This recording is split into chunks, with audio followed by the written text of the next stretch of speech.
bagaimana Soekarno dijatuhkan. Berikut adalah kisahnya.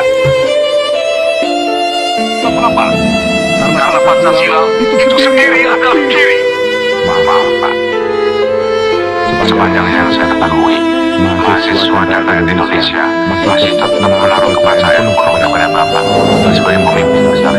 Pada awal 1 Oktober 1965, 6 jenderal senior Angkatan Darat Indonesia diculik dan dibunuh oleh sebuah gerakan yang menamakan diri mereka Gerakan 30 September. Di antara mereka yang terbunuh adalah Ahmad Yani, sementara Abdul Haris Nasution berhasil lolos. Tetapi gerakan tersebut menculik Letnan Satu Pierre Tendian, ajudannya. G30S terdiri dari anggota pengawal presiden, divisi Brawijaya, dan divisi Diponegoro, di bawah komando Letkol Untung Syamsuri. Gerakan ini menguasai stasiun radio RRA dan lapangan Merdeka. Mereka menyiarkan pernyataan yang menyatakan penculikan itu dimaksudkan untuk melindungi Soekarno dari upaya kudeta oleh para jenderal yang dipengaruhi CIA. Kemudian, mereka menyiarkan berita tentang pembubaran Kabinet Soekarno yang akan digantikan oleh Dewan Revolusi. Di Jawa Tengah, tentara yang terkait dengan Gigit Reservoir Bls juga merebut kendali Yogyakarta dan Surakarta pada tanggal 1-2 Oktober, menewaskan 2 kolonel dalam proses tersebut. Mayor Jenderal Soeharto, Panglima Komando Cadangan Strategis Militer, mengambil alih kendali tentara keesokan paginya.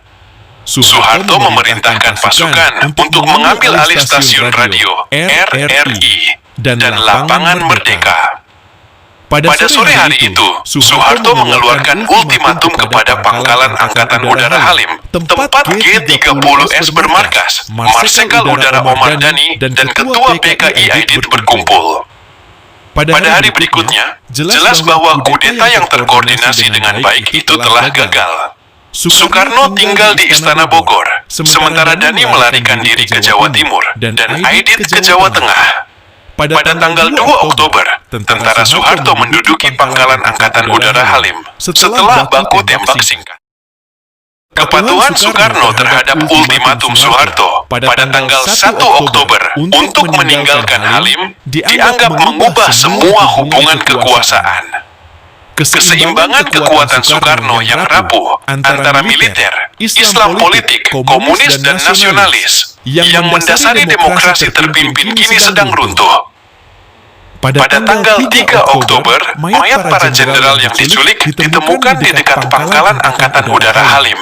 Dan pada tanggal 5 Oktober, mereka dimakamkan dalam upacara publik yang dipimpin oleh Soeharto.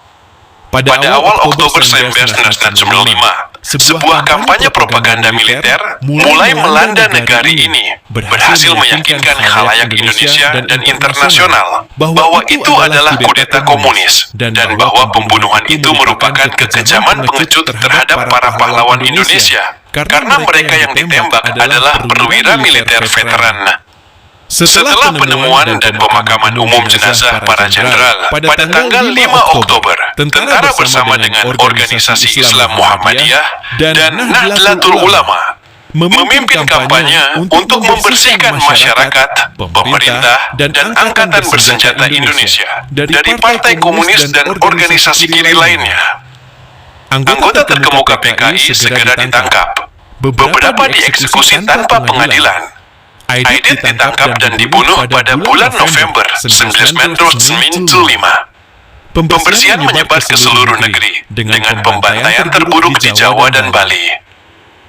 Presiden Soekarno kemudian memerintahkan kepada Soeharto untuk memulihkan keamanan.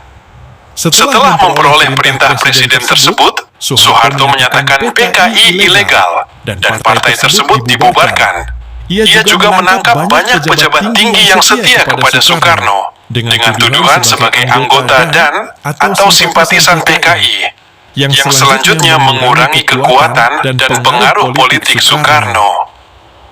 Pada tanggal 22 Juni 1990, Soekarno menyampaikan pidato Nawaksara di depan MPRS, yang kini telah dibersihkan dari unsur-unsur komunis dan pro-Soekarno dalam upaya terakhir yang tidak berhasil untuk membela diri dan sistem demokrasi terpimpinnya.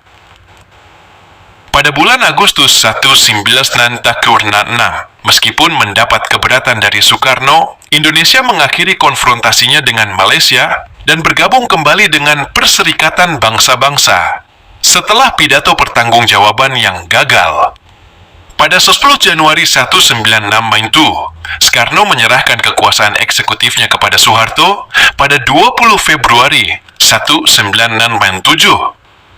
Gelar presiden seumur hidup akhirnya dicabut oleh MPRS pada 12 Maret 1967 dalam sidang yang diketuai oleh mantan sekutunya, Nasution. Pada hari yang sama, MPR menunjuk Soeharto sebagai penjabat presiden, Soekarno. Dan dari situ berakhirlah sudah rezim Orde Lama